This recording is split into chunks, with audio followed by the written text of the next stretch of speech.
We have Eid in Trafalgar Square and we have iftars at the Downings. Mostly, we're talking about liberals who wear the visage of the left. So it's like an aesthetic.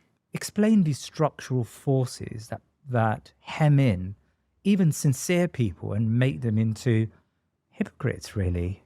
So they want you to be Muslim, but without any of the trappings of Islam. Party itself is a violent and oppressive structure.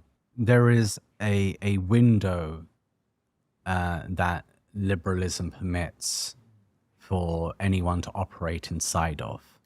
Is it enough to be successful within a system of injustice?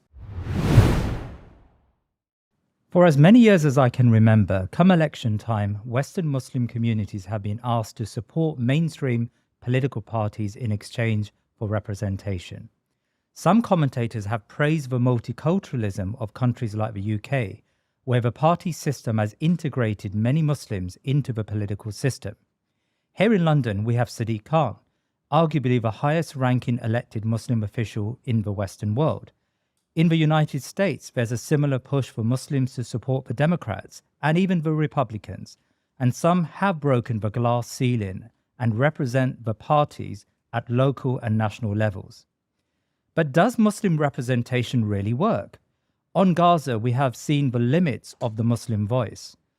What are the structural compromises the system will always want to solicit from Muslim representatives? Does the system only support particular types of candidates? And indeed, does the system change the people who set out to change the system? To explore this topic, I have with me in the studio today Dr. Asim Qureishi. Dr. Asim Qureishi is the research director at CAGE, a UK-based advocacy organisation working to empower communities impacted by the war on terror. He has a background in international law and is the author of the books Rules of the Game and A Virtue of Disobedience. Dr. Asim Qureishi, Assalamu alaikum wa rahmatullah, and welcome to The Thinking Muslim. Assalamu wa rahmatullahi wa barakatuh. Asim, it's now been a month in since the operations began in Gaza, and I've heard from multiple Muslims that there's just a feeling of anger in the Muslim community. Like, how do you conceptualize this anger? Do you feel angry, Asim? Jazakallah khair. Bismillah wa salatu wa salam ala Rasulillah. I don't think anger really fully captures what I'm feeling these days. I think rageful is perhaps closer to the mark. Every single day, I see new images of dismembered bodies, of people who are really just trying their best to survive in extremely difficult circumstances.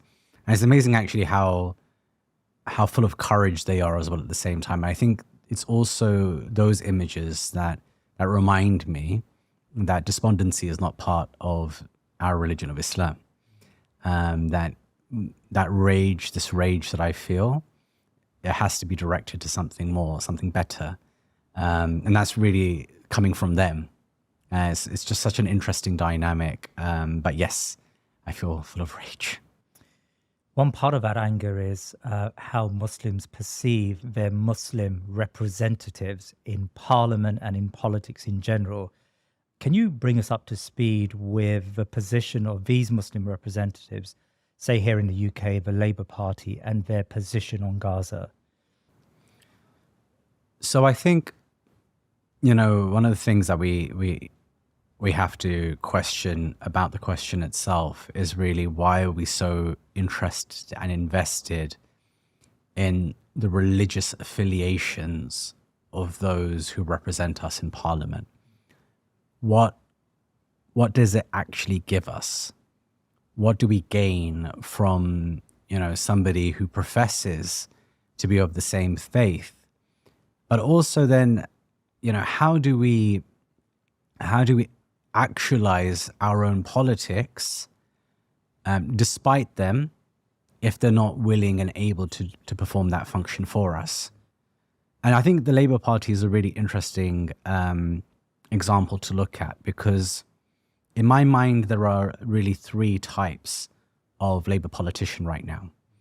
The first type are are, those who, I would consider careerists.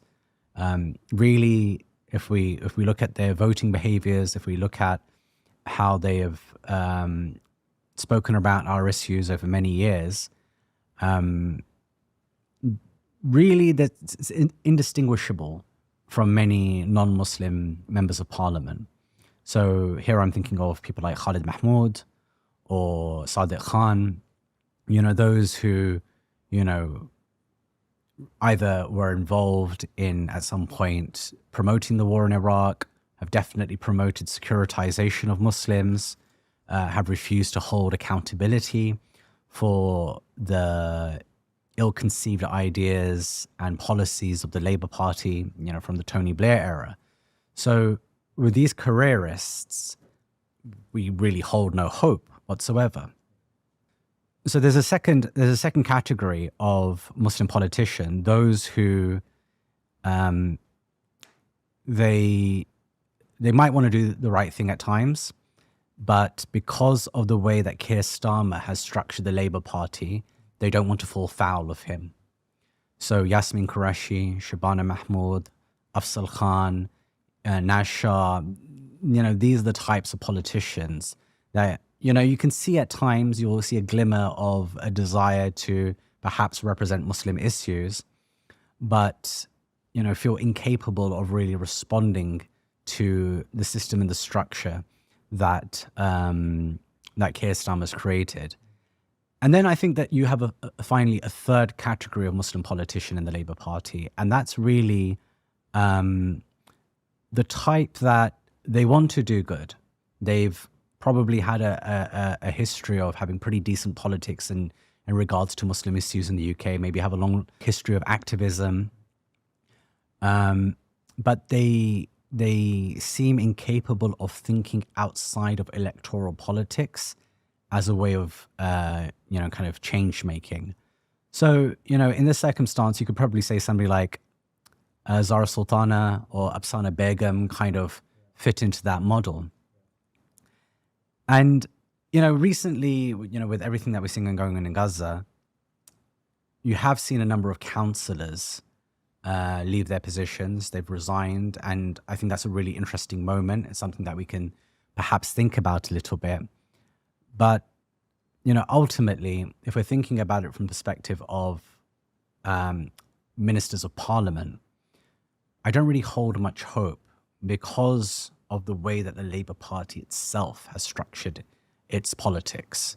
At the end of the day, there's been kind of, especially since Corbyn left, an unabashed degree of Islamophobia, even directed towards the Muslim members of parliament, without any accountability processes, but further, an entrenching of an extremely pro-Zionist stance, which I think ultimately, really makes the position of these members of parliament in that party in particular untenable.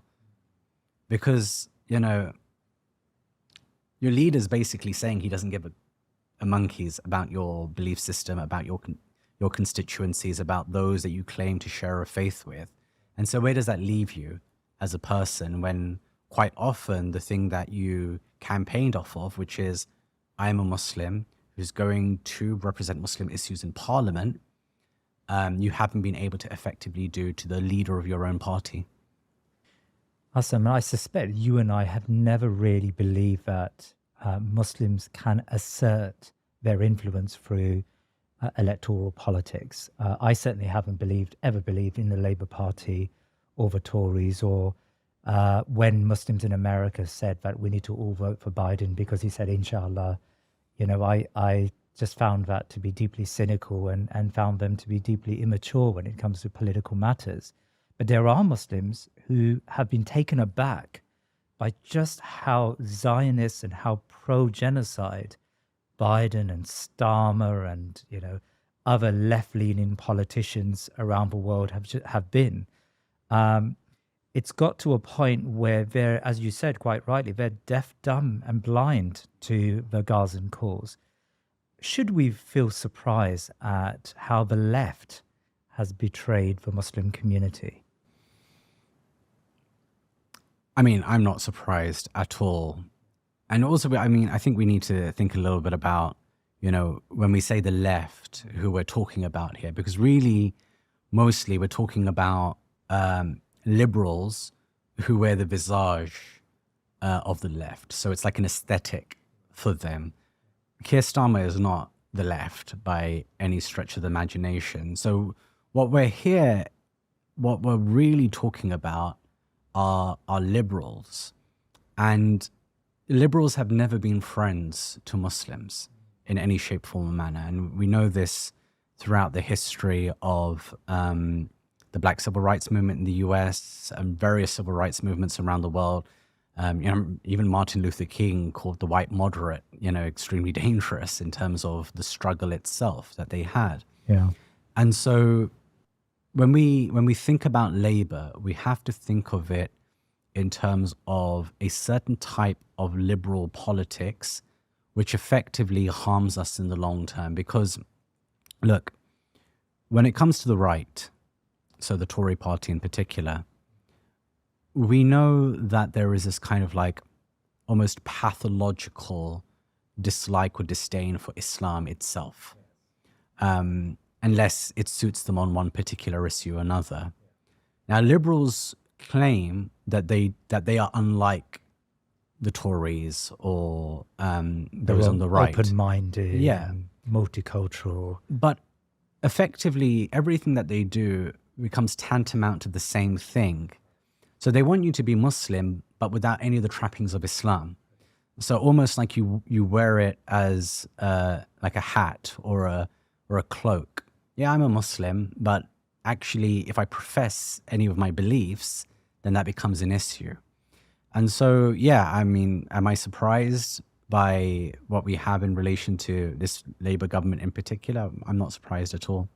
Can I ask you about Muslim representatives? We've got a fair share of Muslim representatives in the UK, and naively, I suspect some have surmised that Muslims in Britain have done better than probably most other Muslims in Europe. And on some levels, we probably have. But on this issue, it's been shocking, in inverted commas, that so many of those Muslim representatives have been mute, they've been silent. I mean, Shabana Mahmood, you mentioned her.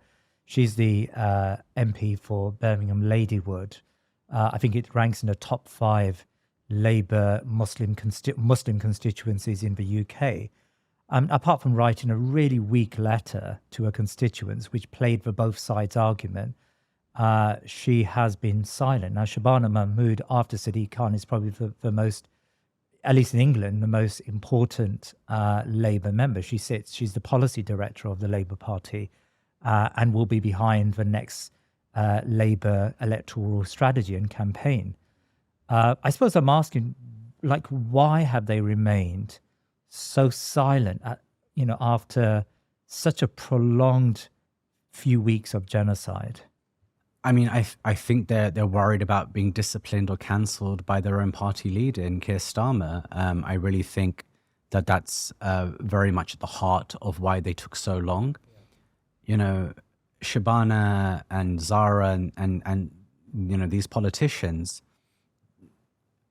they have a track record on Palestine that should have made it very easy for them to take a very strong ethical stance from day one. I mean, particularly Zara, because I know her work a little bit better. She's an MP for Coventry. That's correct. Yeah, Zara Sultana. It did take me by surprise how long it took for her to formulate a position on this matter. And we have to ask ourselves why. Because ultimately, like I said before, I think in their calculus, what they're thinking is that, there are a whole host of issues that, we want to be tackling. And so if we're not in that position, then how will we tackle those issues? But the question we also have to ask ourselves is that the end of politics? And I think that's really at the center of the conversation you and I are having, which is that it? Is this the start point and the end point of politics? Yeah. Or can we conceive of other kinds of politics, other forms of politics that allow us to be fully engaged in the societies that we live in, while at the same time holding onto our ethics as well. And this is the problem that I see with Muslim MPs, that they profess to insert themselves into the positions that they're in on the promise of presenting the ethics of the Muslim community, but they never actually get there, because they're always limited by what their parties allow, because the party itself is a violent and oppressive structure. Even the whole whip process is something that is oppressive as a structure. It does not allow you the autonomy that you need. And of course, when you couple in the idea that for a lot of politicians, this is their career. I mean, you saw that really disgraceful interview that David Lammy did, where, you know, when he's asked to call out war crimes, his response is to say, I want to become foreign minister at some point in the future. How can you be so brazen as to place your own career aspirations over the death toll that we have seen so consistently every single day of this latest aggression by the Israelis, this genocide by the Israelis? And so that's what we're left with, really. A kind of weak, tepid, and I would even say kind of a politics of cupidity that is unfortunately become normalized amongst a lot of these politicians. So that's interesting. Yeah, I want to dig a bit deeper there, because you've raised some really interesting points about the structural forces that, in a way, limit even sincere-minded people. I mean, I've got no doubt that some of these politicians went into politics with aims and objectives. They were probably quite sincere. I remember meeting Sadiq Khan, and he asked me to help him or endorse him for when he wanted to become an MP. And I remember saying to him that, well, I don't think being an MP in a Labour Party, this was post-Iraq war, is really going to be beneficial for Muslims. And he scoffed and said, well, unless you're at the top table, you're never going to be able to, or at the table, you're never going to be able to represent the Muslim community. In a way, I'm doing this for you. How dare you, you question me? But even David Lammy, I remember having a comment. So David Lammy is a black politician from Tottenham, one of the most deprived areas in London. I remember once I was in a car with David Lammy. It's a long story. And he was telling me how I'm going to have to start turning this on you now, like looking at your politics. Sorry. He was telling me that Britain is structurally extremely racist. Like, he believed that there is a structural racism in Britain, and his point was, I'm on this, objective, on this goal, on this agenda to get rid of this structural racism, which is a great assessment, I think, to make. Yet here we got, a future foreign secretary who's in effect saying that white settler colonialism is perfectly acceptable in Israel. So back to the question, explain these structural forces that hem in even sincere people and make them into hypocrites, really. So there is a window that liberalism permits for anyone to operate inside of. It sets the tone for every single piece of output that you produce. If you step outside of that window of what it permits, then effectively you become a pariah. Go too far one way, go too far the other, and you are then outside of what liberalism constitutes as goodness. And so that relates to everything. That relates to how it conceives of, say, anti-Semitism. It relates to how it conceives of racism, of Islamophobia, anything, right? So Islamophobia within that window looks like this. It's about a hijabi having a hijab pulled off in the street, or a Muslim family being attacked on a bus. So liberalism within the public domain reduces Islamophobia to its most narrow possible conception. Whereas anti-Semitism within this liberal paradigm is expanded to its widest possible conception. So, for example, if you're Aisha Jung and you hold up a placard at a protest amongst many other people, and your placard refers to apartheid Israel as being a country as satire with the letter O removed from country, without expanding too much more, as a satirical device, Yes. that is not permitted, Right. because that is seen as something that goes beyond the pale of what liberalism will permit. So the same people that will champion a certain type of freedom of expression will limit that. But of course, when it comes to Islamophobia, what is considered to be appropriate in the way that you speak about Muslims is expanded massively. And so the Sun, the Daily Mail, they can say whatever they want, and there's almost zero repercussion on them because they have set the parameters for what goodness is. And so there is a licensed dissent. Okay? If you dissent from anything that is constructed within those narratives, it has to be almost like approved within their own vernacular, which is where a lot of the violence takes place. And so a lot of these MPs, they are forced to operate within those boundaries. To operate outside of them turns them into, say, for example, Jeremy Corbyn, who, of course, for us, many Muslims, was problematic for other reasons. His refusal to acknowledge that Assad was gassing Syrians, for example, kind of left a very, very bitter taste in our mouths in relation to whether or not it's possible for anyone to be truly ethical. He might have been a great on a whole range of issues, including Palestine, including Islamophobia, but we're also not people who are willing to throw all of our Syrian brothers and sisters under the bus for the sake of having whatever little handouts Corbyn was willing to provide because he was the best of a very, very bad bunch. And so there are so many things at play, and this doesn't even come to kind of bring in all the different types of industrial complexes that really do manage what our countries are like, who are the main players.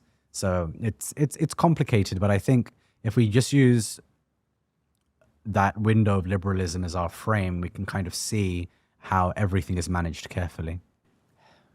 You're a South Londoner, Asim. Tell me about Very Sadiq. proud. Tell me about Sadiq Khan. What went wrong?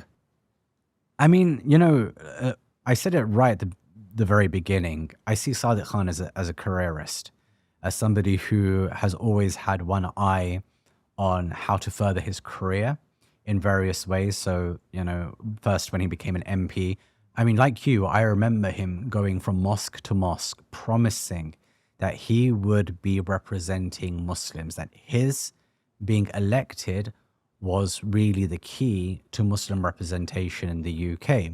He would, kind of talk all the right language. He'd use all the right phrases from kind of an Islamic perspective.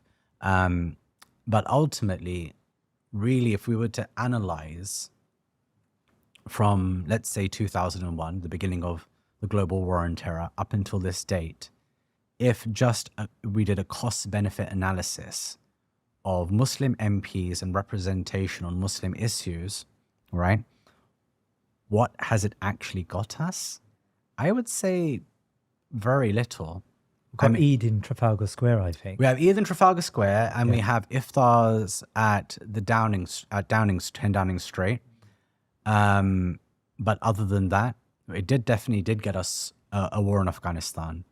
It got us a war in Iraq. It got us some of the most oppressive counterterrorism legislation across the entire world, including a prevent strategy that was sold and exported around the world, including to China.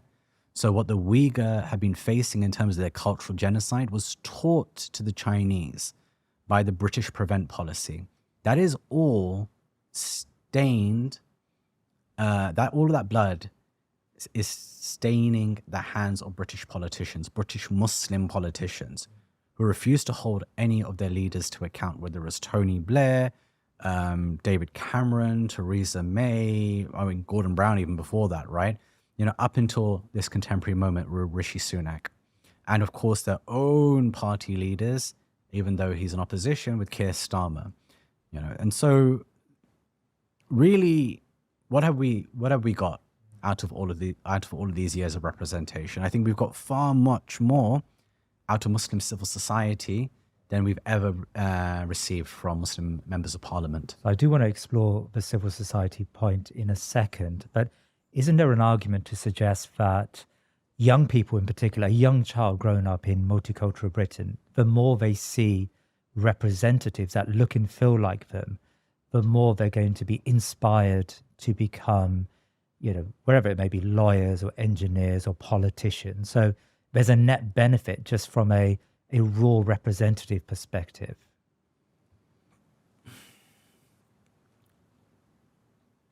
If our representation is devoid of our ethics, then are we still being represented? And I think that's really the key here. I think people are far more inspired by MMA fighters like Khabib Nurmagomedov, right, than they are by, say, for example, a Muslim politician.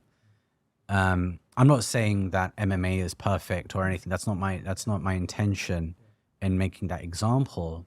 But what I'm saying is that people often appreciate those who are able to represent the ethics of what they believe in, much more so than just the simple mere fact of them being there. Right.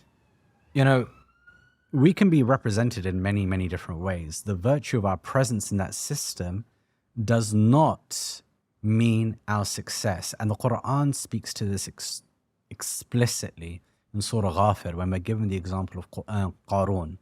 So what is it about Qarun? Qarun is from Bani Israel, right? He's from the oppressed class of society, directly oppressed by the Pharaoh. He is from the family of Musa alayhi salam. Ibn Abbas says that he's his paternal cousin, right? That's how close they are in their relationship to one another. Now, the verses about Qarun, they talk about how impressive he is. He's kind of given a position of authority by Fir'aun. He's got so much wealth, and people are like, wow, this guy's really made it.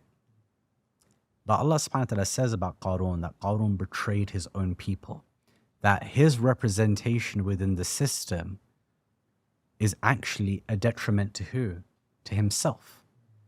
And it's actually scary when you think about it, that somebody from the oppressed class of society could be so condemned by Allah. Because when Allah subhanahu wa ta'ala talks about the condemnation of Fir'aun, he mentions three names: Fir'aun's name, Haman's name, who was his chief minister, and Qarun's. All the other ministers are just referred to as Mala'in. All of the soldiers are just referred to as Junud. But Qarun's mentioned by name. That is the depth of his betrayal. And so what we learn from this moment in the Qur'an, one of the lessons that we can try and take away from it is it enough to be successful within a system of injustice? Or does it carry implications for us in terms of our akhirah? And I think a lot of young people, they see the contradictions in that representation. They don't want a representation that is devoid of ethics and of strength and of courage and a sense of izzah, a sense of honor. They want a representation that is filled with our political demands and our political needs and our aspirations and our desire to rectify the world that we live in. There is a discussion it's a perennial discussion I see out there about how the Zionists have managed to infiltrate the system and managed to, through their lobbying power, have managed to subvert foreign policy to accommodate the state of Israel. And the discussion goes that Muslims probably have to do something quite similar. Now, one can debate the ethics. One has to debate the ethics of that approach, but one can't deny that it's been deeply successful. I mean, think about the American state and how there's a bipartisan acceptance of the state of Israel even after the deaths of 3,000-4,000 children. Is there something to learn from the Zionist lobby, do you think? Yeah, I mean, it's a really good question. their approach was born in, of course, so much violence. The Holocaust was something that is seared intergenerationally, not just in terms of their imagination and kind of the passing down of stories, but even in their DNA. There's so many studies about epigenetics and the way that trauma it transfers through the genes to a following generation and further generations after that. And so we can understand in some ways why they got so well organized. I think that part of the problem for Muslim communities is that because our political ambitions have been so limited, we've never mobilized into a movement of any such. And I don't think that we have to just take one community and just take their example as being like the be all and end all. I would much rather be a community that was completely unsuccessful from a worldly perspective, but held on to its central ethics, then be represented at every single sphere of life and be devoid of the very tawheed that Allah subhanahu wa ta'ala has given us, that has blessed us with. So the two things aren't necessarily mutually exclusive. Maybe we could be represented with a very, very high degree of our own ethics intact. But my point is to really say that our emphasis should always be on maintaining our integrity in whatever situation we're in. And so if we are looking at other movements, whether it's the Black Civil Rights Movement or it's the way in which Zionist lobbies have managed to interact with various institutions and make their case known and make their case heard. And you can't really begrudge a people who want to make the interests of their people above anybody else, right? That's their business. We have our own business. But we haven't mobilized effectively in order to advocate for ourselves. Because of course, we are busy fighting amongst ourselves for whatever scraps that we're given. That is an unfortunate part of Muslim political life. But it's also that we haven't actually developed a sense of our own ethics in that approach, that we can be strong in what we believe in, that we don't have to constantly narrate ourselves according to our concerns about what a white majority population might conceive of us. So you hear that a lot, right? In various different circumstances, which is, we should frame it that way or this way in order to make it more palatable to others. Do you not care about making your message palatable to the majority? No. It's not something I'm personally invested or interested in. I want people to treat me based on my ideas on the terms that I'm trying to set for myself. That might make people uncomfortable, but if they can see the fact that I'm respectful in the way that I do it, and inshallah, I hope that people find us as Muslims always, those who are willing to respect others, to listen, to learn, but to also exchange, then in that is a sense of honor and dignity about ourselves. Right. I remember I wrote a report. It was the first time that anybody had looked at the science that sits behind prevent. Alhamdulillah, by Allah's fadl, we managed to find it.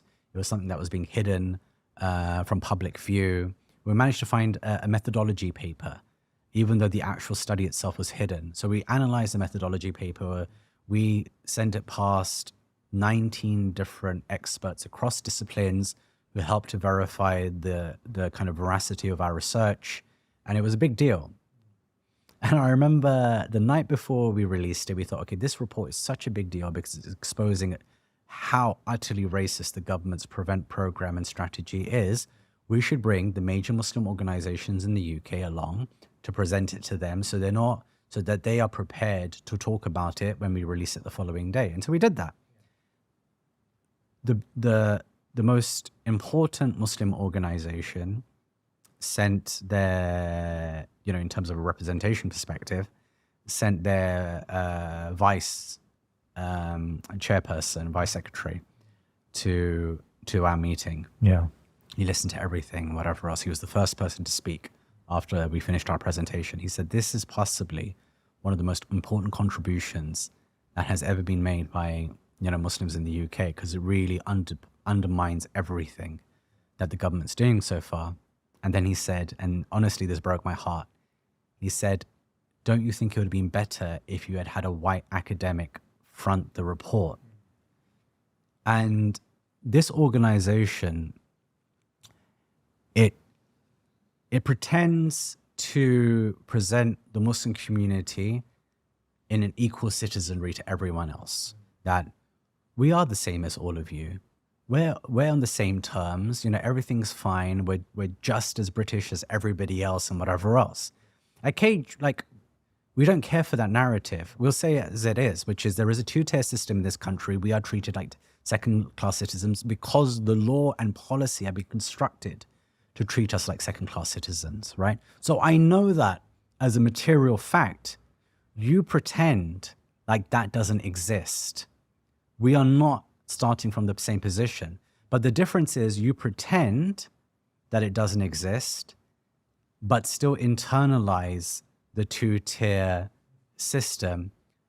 I know the two-tier system exists, but I don't give a monkey's about it, because I will still act and behave in a way that does not allow myself to feel less than anyone else. And that is the difference. For those of us in Cage, there is no cognitive dissonance between what we understand about the world and what we see about ourselves. And for so many of these Muslim organizations and so many of these Muslim members of parliament, they know that that two-tier system exists, but they have to pretend like it doesn't in order to not make other people feel uncomfortable about the very nature of that existence. And that is the lie that young people see through. That is why representation politics doesn't work, because young people are not stupid.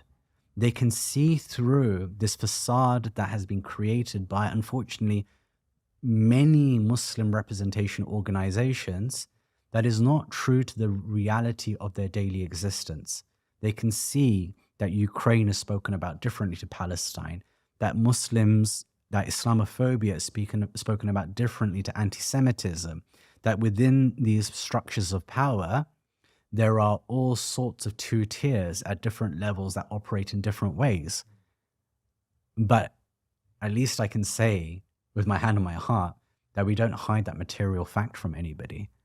What we do is that we encourage people to feel empowered through it, that don't treat yourself less than. Even if they're going to construct an entire system of laws, at least in your heart, know that Allah subhanahu wa ta'ala is the one that gave you life and gave you izzah for yourself.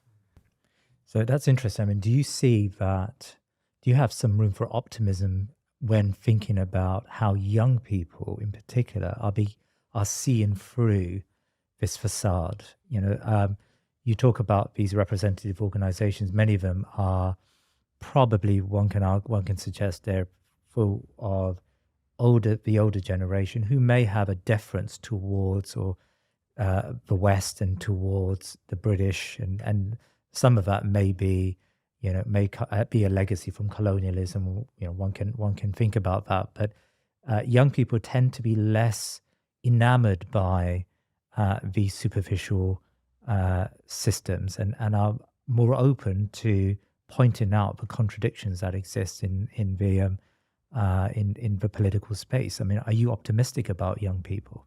Absolutely. I mean, honestly,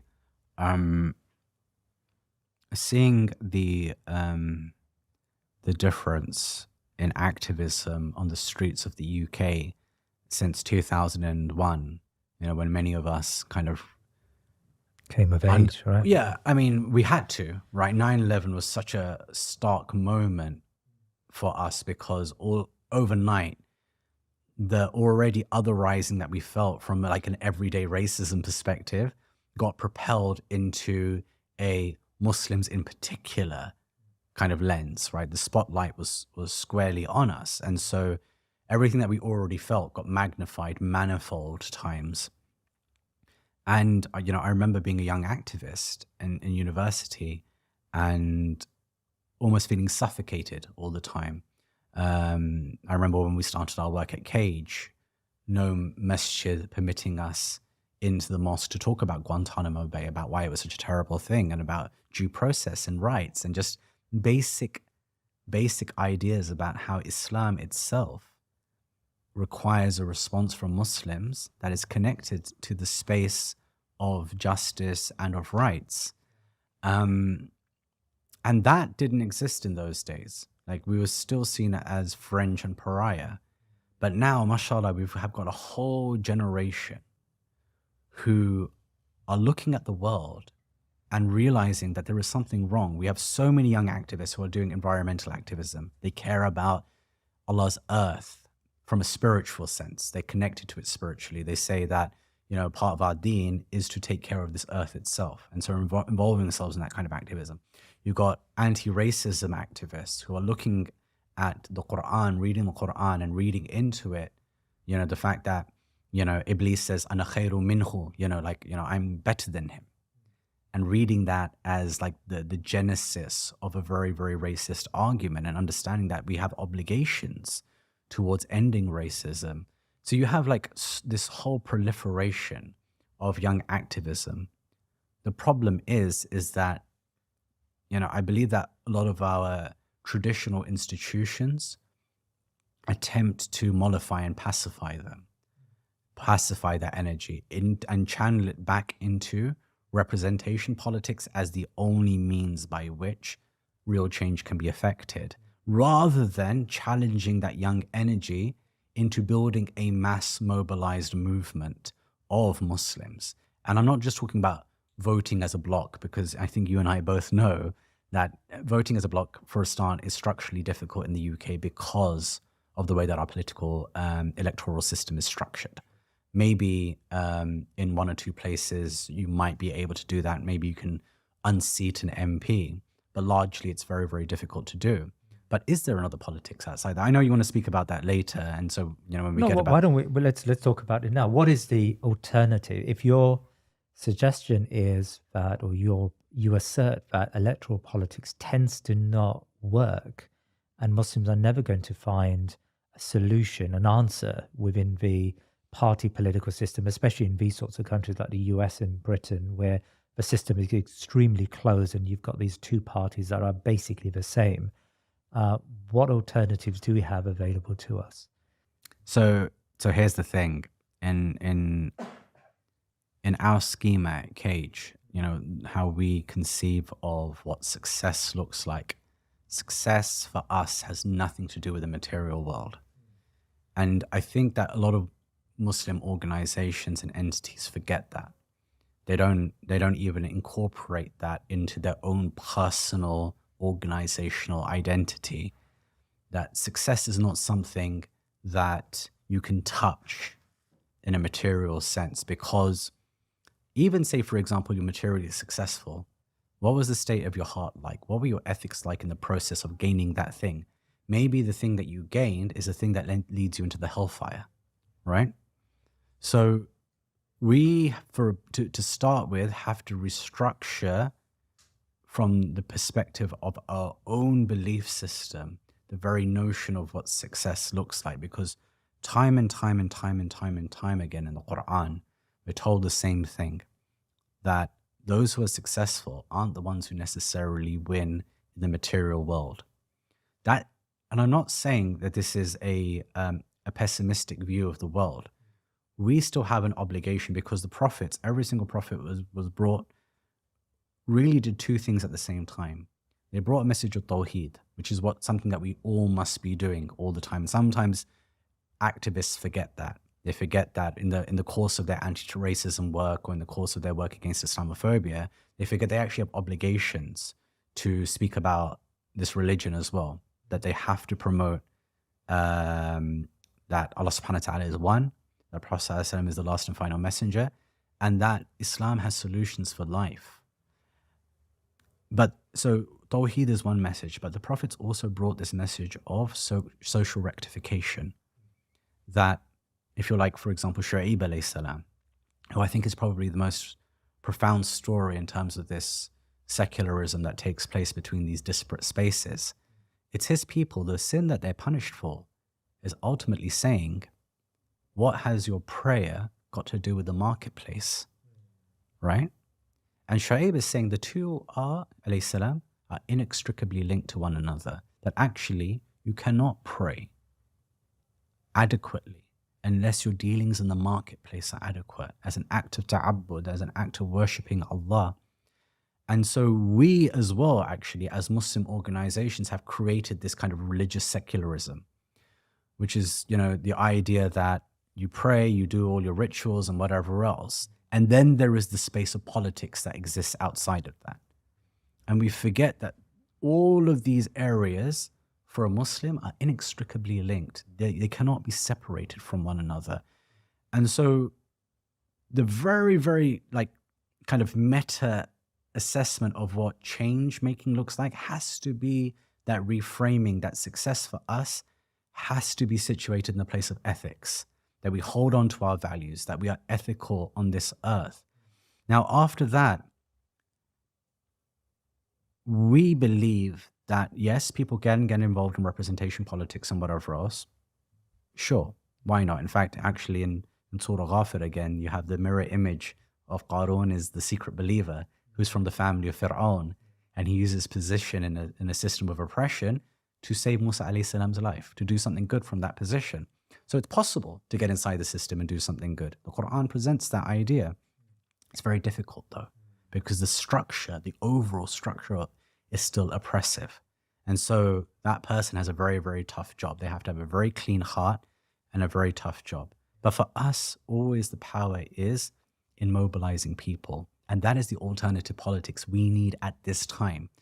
If, like all the Muslim organizations in the quietness of their rooms, recognize that we live in a two-tier system, that the playing field is not level for us, that we, as brown people who come from countries that are not from here, can have our citizenships removed, that there is already embedded in the law the idea that we are not actually ever fully from here. In order to stop that from going even further, in order to be able to advocate for all of our issues, we do need people to be able to mobilize and activate in order to carry out acts of civil disobedience in this country if need be, to take sacrifices, to inform people that we will make the institutions of this country, their life very, very hard by shutting down weapons factories like Elbit Systems, like Palestine Action are doing, because we take our rights very, very seriously. And we will not limit ourselves to a liberal frame of what respectability politics looks like. And that is a problem, that we have not reached the level of a mobilized community. People often say to those of us at Cage that you guys are like Malcolm X and the MCB are like Martin Luther King. It's such a poor reading of history, because honestly, if Cage had reached the level of Martin Luther King, I would be over the moon. If we had even reached that level, forget about Malcolm X, that's like an aspiration that is like still beyond us. But even to the level of Martin Luther King, who was able to mobilize so many people, who was willing to go to prison for his beliefs, right? That would be amazing for me to have that in the UK. You know, what we're talking about is far more tepid in terms of the activism scene in the UK. You know, the MCB is not the equivalent to Martin Luther King. I'm sorry to say it. If anybody holds that view, then they have not read their own history. So the MCB is the Muslim Council of Britain. Now, they're not here to defend themselves, but what's your take as you've raised them? Why do you present, what's the problem you have with MCB?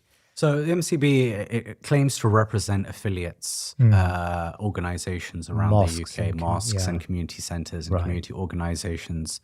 All they have to do is sign up to the Muslim Council of Britain, and they ostensibly are supposed to operate in a way that tries to represent the interests of these affiliates. To politicians. To various institutions around the UK. Yeah.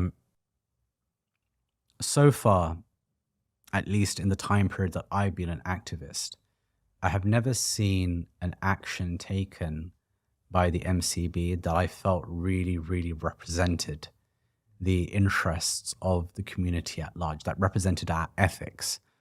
often what I find with the organization is a kind of a watering down, a two-sidesing of any kind of situation. So whether it's securitization, where they'll say, well, in their documents, they'll write, well, the government has a responsibility to keep this country safe, and therefore it requires various powers in order to be able to do that. It makes these statements as a bone that it can throw the government to say, hey, look, we get it from your perspective. We're a legitimate organization. Yeah, we're willing to see all sides. But on Gaza, what has the MCB done on Gaza? On Gaza, they released an 11-page document helping Muslims to understand how they can do their advocacy for Palestine, for Gaza in particular right now. So it's a fascinating document, because when you read through it for 11 pages, they don't mention the name Israel once, as if Gazans are being genocided by a phantom killer. This kind of malevolent force that's taking their lives, but nobody knows who this malevolent force actually is. But really, I think the main problem with the document is something that the Muslim psychologist Tariq Yunus kind of talked about on his Twitter account, which is that they reduce the solution to interfaith dialogue. No one, I don't think anyone so far has said that the problem in Palestine is between Muslims and Jews, or Muslims, Christians and Jews. I don't think anyone has said that. Not that I know of, at least anyway. I think we've all consistently said that the problem for 100 years has been a settler, colonial, apartheid, racist, Zionist state. I think consistently Palestinians have said that. I think consistently Palestinians have said this is not a religious conflict. And yet the MCB's grand solution in its advocacy, and remember, this is supposed to provide advice to Muslim affiliates that are signed up to it, is that we should have more interfaith dialogue between the religions. This was, and Tariq makes a very good point, Dr. Tariq Yunus, which is, it might even be anti-Semitic to say that, because there are plenty of anti-Zionist Jews who are involved in this conversation as well. Bravely, bravely, absolutely, demonstrations, haven't we? Absolutely, bravely. And so where does that leave them then? And so I think that, as far as I'm concerned, an organization like the MCB has pretty much run its course, because that type of politics, where we have leaders who ostensibly represent us in, to the British military or to Parliament or to whoever, like, why do we need that? When actually in this day and age with social media, with the kind of access that we have to write, to talk, to speak, to produce content, we can access those powers out all the time ourselves and more directly relate what our issues are, as opposed to requiring these gatekeepers. I think the time for gatekeepers is over. And I think young people are very much showing us the way in that regard. Fantastic. Talking about a young organization, there is a new organization, a Muslim Census, and they did a survey of 30,000 Muslims in the UK and asked whether they would, what their voting intentions were. And I think only 5% said they would vote Labour. Now, in 2019, the polling suggested that 71% of Muslims in Britain voted Labour or intended to vote Labour in that election. So, we have got a very strong groundswell of opinion against Labour. Now, what I've come across, and it's an odd response, but there's a substantial number of people who still argue this, is in the British context, if you desert the Labour Party, then you've got Suella Braverman, you've got the Conservatives, and they are evil, beyond bounds. Or in the American context, I think it's a very similar thing. Muslims have generally supported the Democrats since 9/11. Well, the argument goes if you desert the Democrats or you vote for even a third party candidate or you don't vote at all, then the Republicans will come in and they are evil, Right. right? So the argument is the right is our greatest enemy. And so we've got to hold our noses and vote for the left or the liberal left in order for us to get some form of, I don't know, sane politics in this country. I can see you don't like every syllable of what I've said there. It's a false binary. I think if we're going to talk about America, America's a very good example of how that false binary takes place. Whether it's Democrats who are dropping the bombs or it's Republicans that are dropping the bombs still get dropped. Now, the Biden administration or Obama administration, 2 presidents ago, might drop those bombs with a smile on their face, inviting you to the White House to have iftar and to hold Eid parties and so on and so forth, and not openly demonize you. But it's tantamount to the same thing when you feel the effects of it in your life in the same way.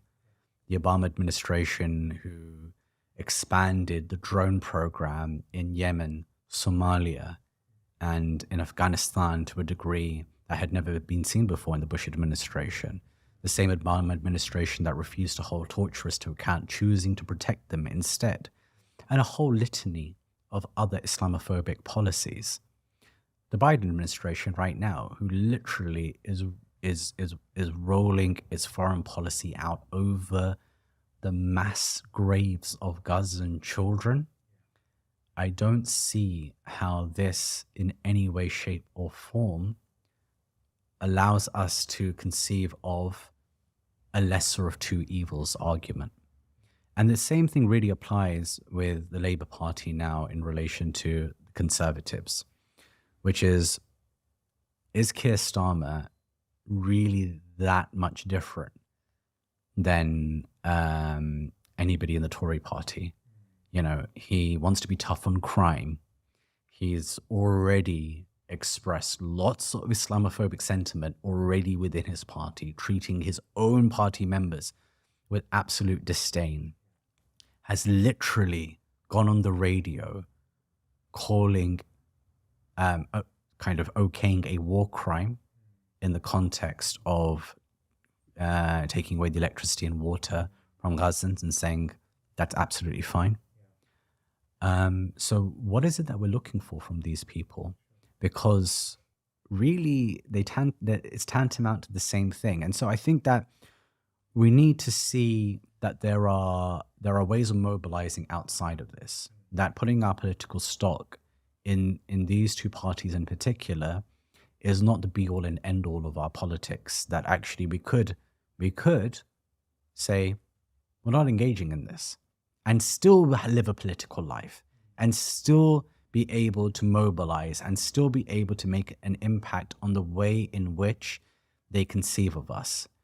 The ballot box is not the be all and end all, right? Especially if that ballot box, kind of results in the way that I choose how I'm oppressed. So do I get oppressed with somebody who clearly hates me openly, or do I get oppressed by somebody who smiles at me, but then enacts policies that have the same impact on my life than the guy who hated me openly, right? Like it's a complete false binary. Yeah. And so I think, especially with the situation in Gaza, what we've seen is that how Muslims have absolutely no political stake whatsoever because, and here's the reality that we have to come to grips with, we serve much more as a political tool for these parties, as a community that should be demonized, to a sentiment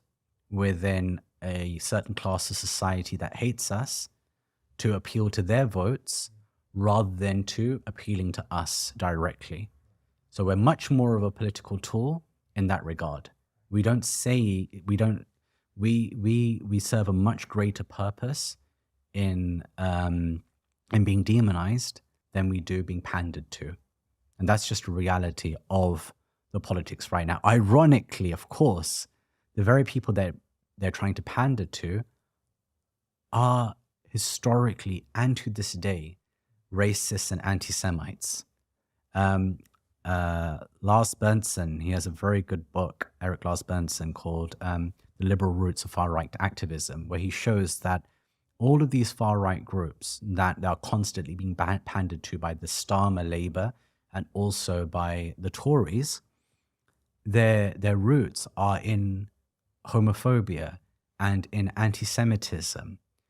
But they've adopted those causes in the contemporary moment for one purpose only, which is to hate on Islam.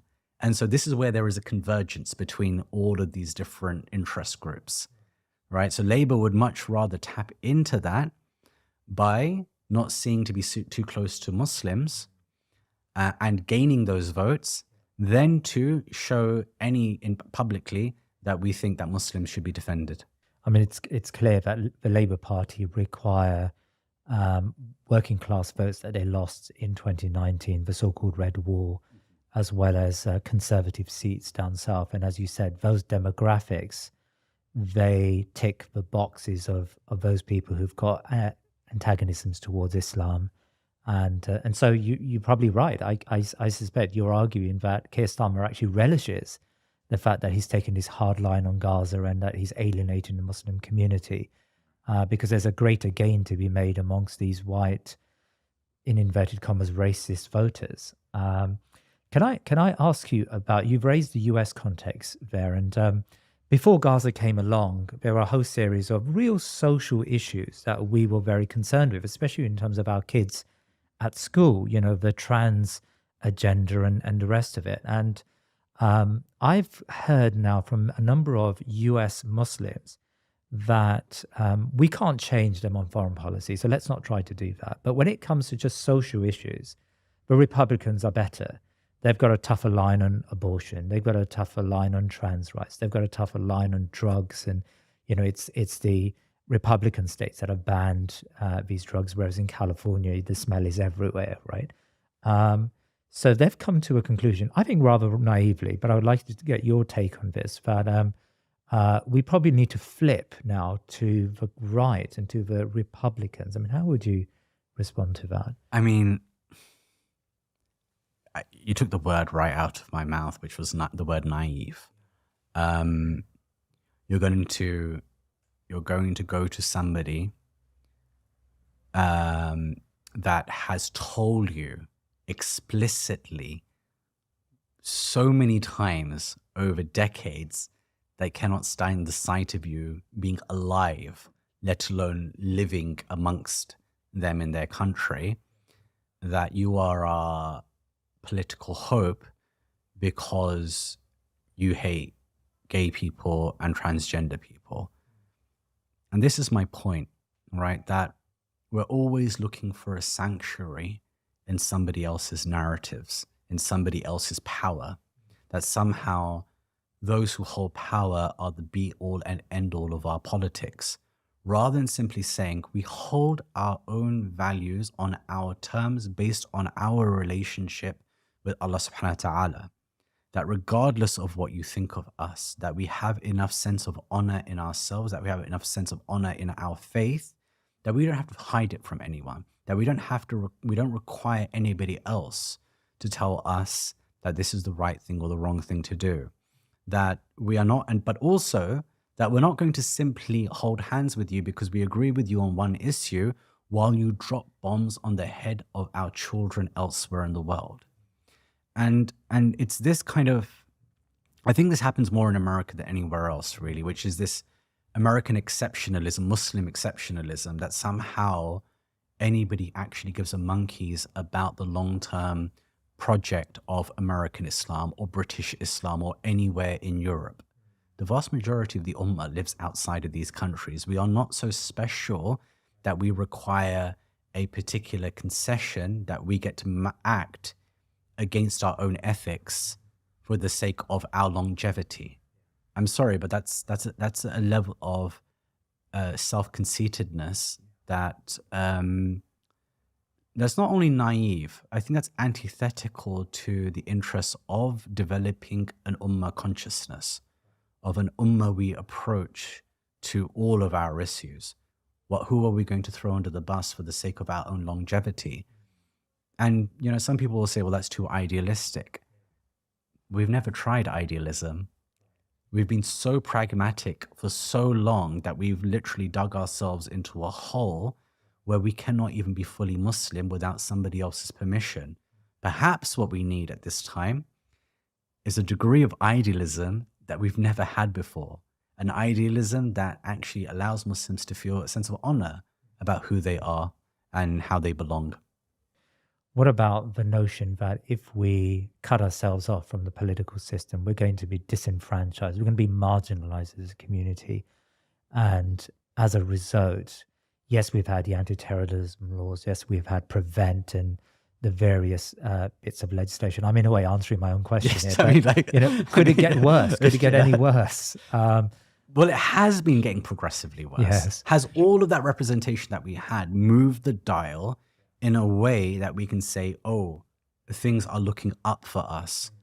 No, because they haven't repealed any of the legislation that they had before. They just kept on bringing in. We had the Eid lights in Piccadilly Circus. I mean, that was amazing. I mean, I'm literally willing to forgive all of the people that I've seen abused, kind of all of the mothers and fathers who had their children taken away, or the people who've had their citizenships removed. I know you don't hold that view, but yeah,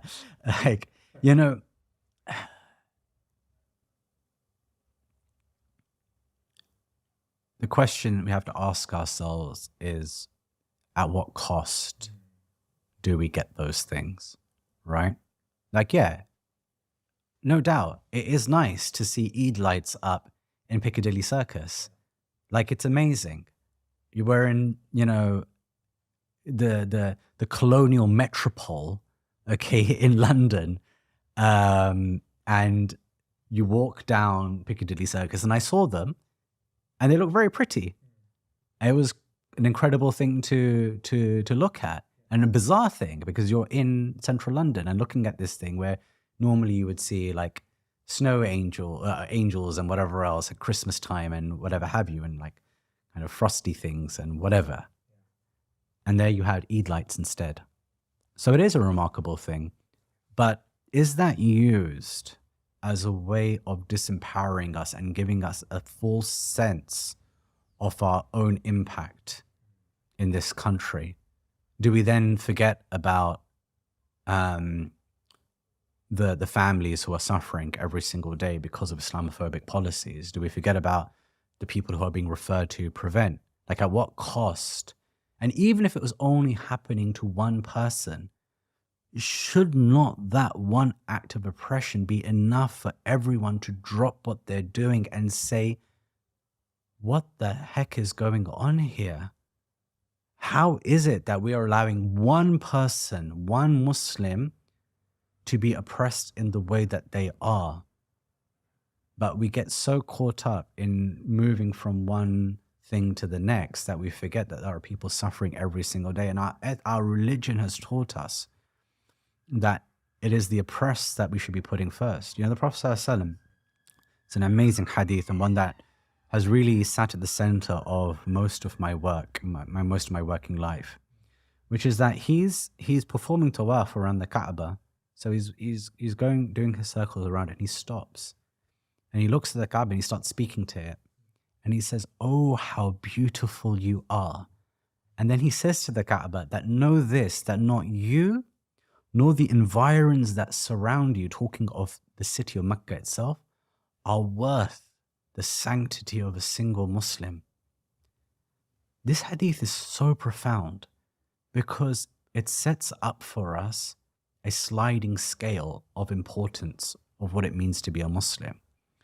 That something that's a ritual, like Umrah, or even performing Hajj maybe, or visiting the house of Allah in Mecca, that Mecca itself, a blessed land where your prayers are worth so much more than they are anywhere else, that it is not worth That whole setup is not worth the sanctity of a Muslim.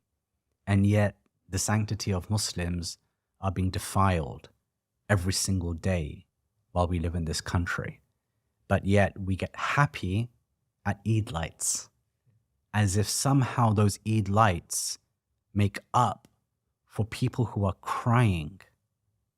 And not just here in Gaza, because of what we are allowing to happen here.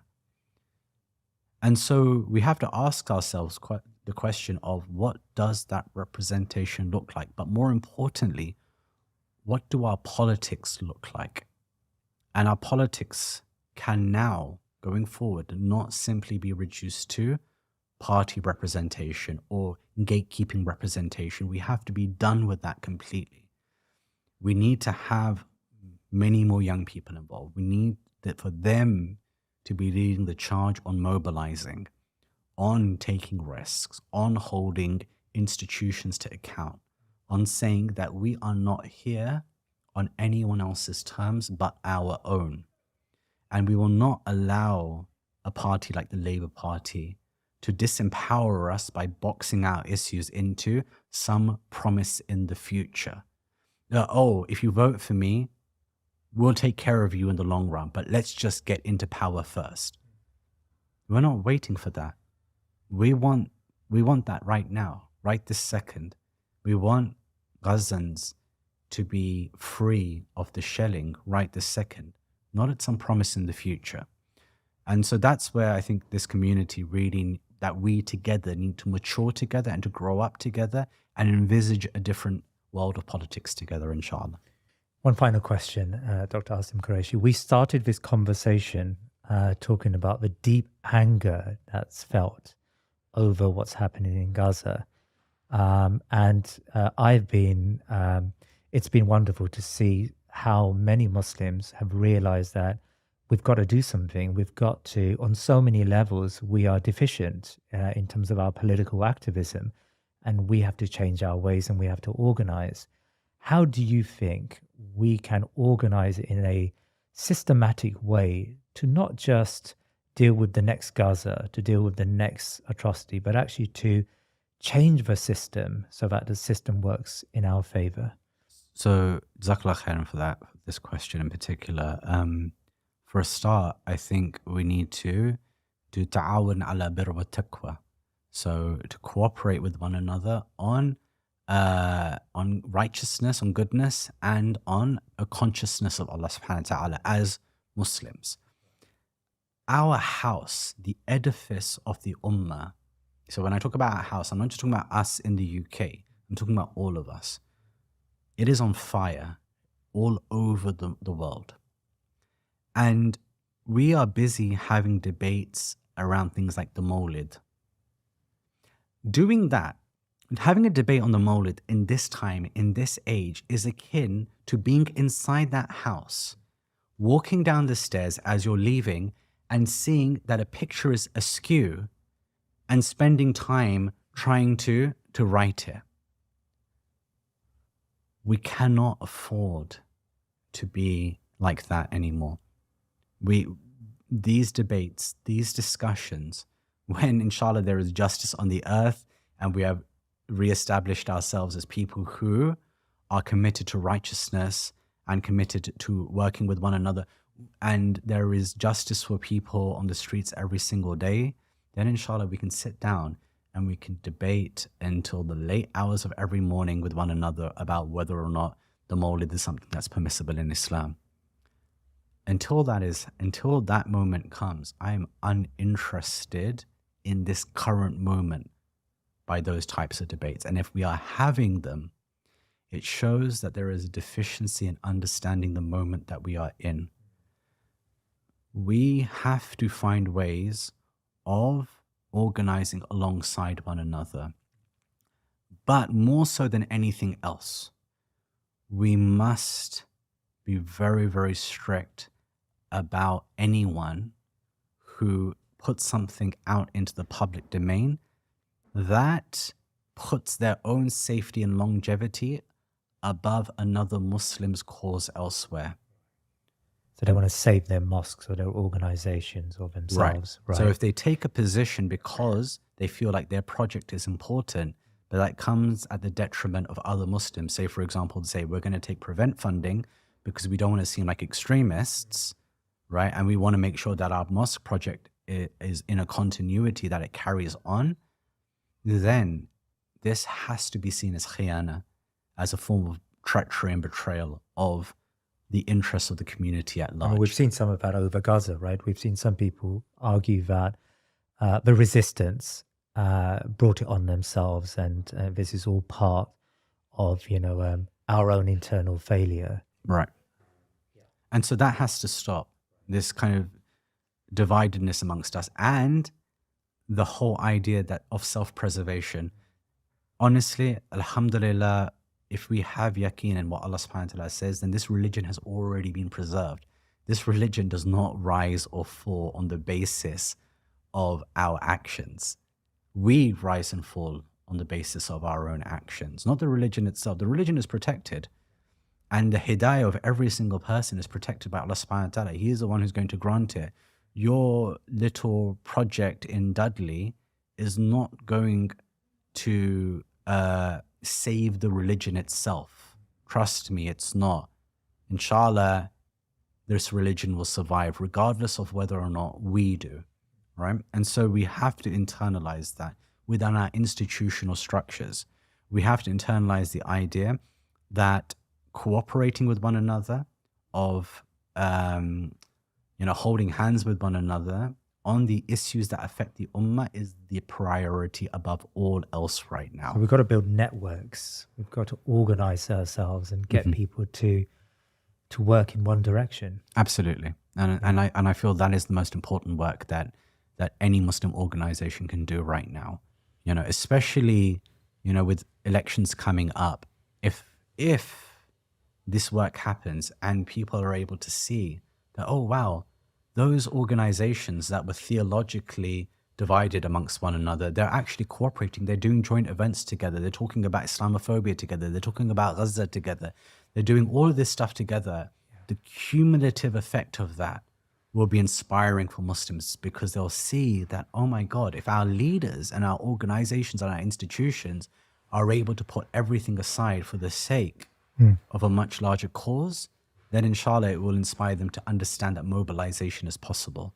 But we have to have the maturity to get to that point. We have to have the maturity to say, you know what, I don't need to take the lead on this. I'm going to go to that masjid. I'm going to say, I'm supporting you.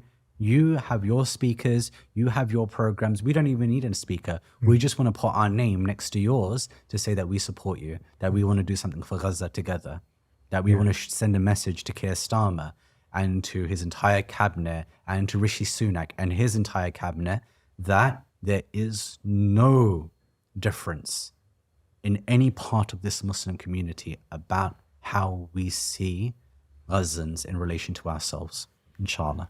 Inshallah, Dr. Asim Qureishi, it's really been a fascinating conversation. Jazakallah khair for your time today. Please remember to subscribe to our social media and YouTube channels, and head over to our website thinkingmuslim.com to sign up to my weekly newsletter. Jazakallah khair.